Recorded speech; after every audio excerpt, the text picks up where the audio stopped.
Kita pantau saudara di pagi hari ini bagaimana situasi terkini dari Pengadilan Negeri Bandung, Jawa Barat bersama dengan jurnalis Kompas TV. Sudah ada Ahmad Fadilah di sana. Selamat pagi Fadil. Fadil, seperti yang kita tahu hari ini sidang pra-peradilan terhadap Peggy Setiawan ini berlanjut dengan agenda kesimpulan. Seperti apa nanti rangkaian pembacaan kesimpulan nantinya?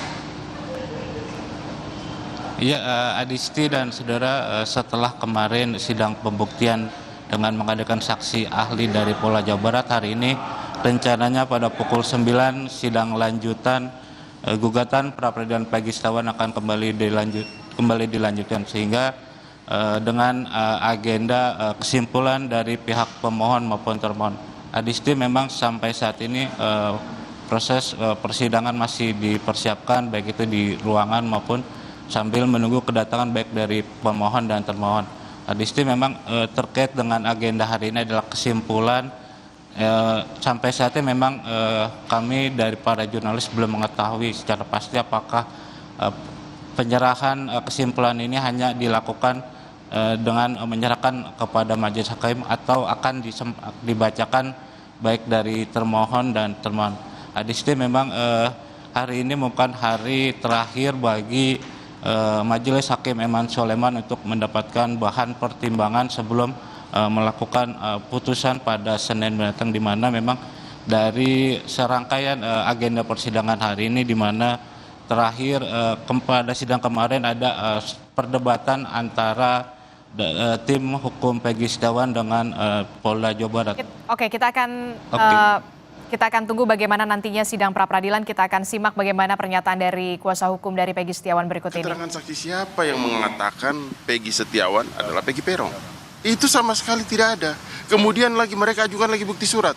Bukti surat itu ahlinya saja mereka memberikan keterangan, itu hanya petunjuk. Itu pun bukan petunjuk dalam kualifikasi 184 sebagai alat bukti, bukan. Harus ada pihak penyidik harus mencari bukti yang lain. Jadi surat, kemudian permohonan gerasi, itu kan hanya menunjukkan kaitan dengan Peggy Peron. Sekarang kita mau buktikan bahwa di mana kaitannya sama Peggy Setiawan. Makanya saya menganalogikan, saya mencoba mengganti namanya. Katakanlah saya menganalogikan kemarin itu adalah Fulan bin Peron, kemudian Fulan bin Setiawan. Tapi kan ahlinya demikian, kalau menurut saya sangat subjektif sekali. Tapi yang pasti bahwa untuk menetapkan tersangka Peggy Setiawan tidaklah memenuhi dua alat bukti yang cukup. Karena bukti surat yang mereka ajukan juga kan bukan pendapat kami, tapi pendapat ahlinya itu hanya sebuah petunjuk. Kira-kira yang lain yang mana? Makanya terhadap permohonan kami ini, kami yakin bahwa ini sangat beralasan untuk dikabulkan oleh Hakim Tunggal. Kira-kira demikian. Hanya diserahkan saja begitu ya, Bang? Iya, diserahkan saja. Bang Insan, boleh kemarin kan ahli pidana yang dihadirkan oleh Polda Jawa Barat ini sepertinya kurang puas dari pihak Peggy Setiawan melihatnya bagaimana? Sebenarnya bukan kurang puas, tapi kalau ahli-ahli seperti ini yang kemudian dihadirkan, ini tidak memberikan edukasi kepada publik. Karena dalam persidangan kita bukan hanya semata-mata membuktikan apa yang menjadi materi persidangan, tapi ini memberikan edukasi kepada publik. Apalagi dia hadir di dalam rangka membuktikan, kemudian selaku ahli, artinya orang yang memiliki pengetahuan terhadap hukum itu jauh atau lebih tinggi. Tapi faktanya rasa-rasanya dengan keahlian kemarin yang bersangkutan, kalau saya sejajarkan sama mahasiswa-mahasiswa Fakultas Hukum yang baru sarjana hukum, kayaknya beda-beda tipis itu, kan begitu, ya kan? Karena kami melihat terlalu subjektif, tidak pernah mau mengeksplor. Artinya selalu ketika penasihat hukum bertanya, selalu mengatakan bahwa tadi saya sudah jawab. Padahal you menjawab yang mana? Siapa yang lu jawab? Kemudian seorang ahli itu tidak bolehlah menolak pertanyaan. Sama dia mengatakan, oh saya tidak mau menjawab karena ini hanya sebatas materi pra-peradilan. Anda itu ahli. Anda itu bukan termohon atau pemohon. Anda bukan bagian dari ini, bukan bagian dari pihak. Seharusnya Anda ahli itu adalah Anda hadir untuk memberikan pendapat Anda sesuai dengan pengetahuan Anda dalam bidang hukum. Bukan justru Anda mengatakan Ini saya nggak mau jawab karena ini hanya sebatas pra-peradilan. Oh, tidak seperti demikian. Itu kan keliru itu pendapat-pendapat ahli dengan mengatakan seolah-olah dia adalah pihak.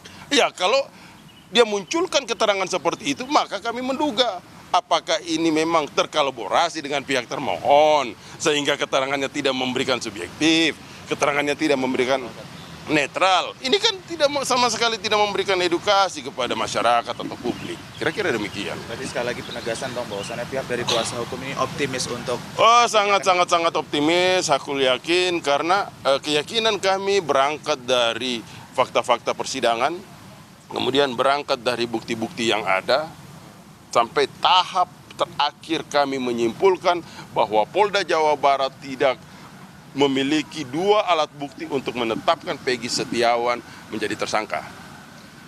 Kemudian juga jelas sekali kemarin bahwa dalam penetapan DPO-nya juga demikian, penyitaannya pun juga ahlinya sendiri mengatakan bahwa itu bertentangan dengan hukum.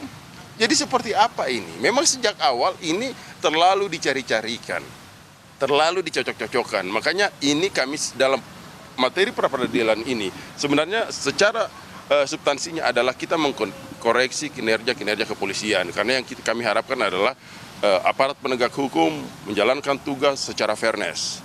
Jangan mencocok-cocokkan apa yang dialami oleh Peggy Setiawan ini terlalu dicocok-cocokkan, kemudian dicarikan bukti bagaimana yang Peggy Setiawan ini bisa masuk dalam bui. Kan tidak seperti itu. Tidak pantaslah seperti itu. Peggy Setiawan ini orang yang tidak berdaya. Orang yang hanya sebagai kuli bangunan kemudian harus bertanggung jawab terhadap, sekali lagi saya katakan, terhadap perbuatan yang sama sekali mereka tidak lakukan. Kan seperti begitu. Ini betul-betul harapan kami putusan pengadilan ini menjawab rasa keadilan bagi si pencari keadilan. Mudah-mudahan demikian. Satu lagi ya, berita acara penyitaan barang itu seharusnya berita acara penyerahan barang itu seharusnya kan motor disita. Motor itu disita tahun 2016. Tetapi berita acara penyerahan barang itu baru ada di 2024. Jadi ini sangat ganjil buat kita, sangat janggal gitu ya. Jadi kita minta supaya para penegak hukum ini tolong betul-betul harus perhatikan ini, ya khususnya hakim dalam memutuskan perkara pada hari Senin nanti. Ya. Oke, baru saja kita saksikan bersama pernyataan dari tim kuasa hukum dari Peggy Setiawan sebelum menghadiri sidang pra-peradilan dengan agenda kesimpulan. Tim kuasa hukum dari Peggy Setiawan tadi mengatakan memang benar-benar optimis bahwa majelis hakim yang merupakan hakim tunggal Eman Sulaiman ini dapat mengabulkan permohonan dari tim kuasa hukum Peggy Setiawan.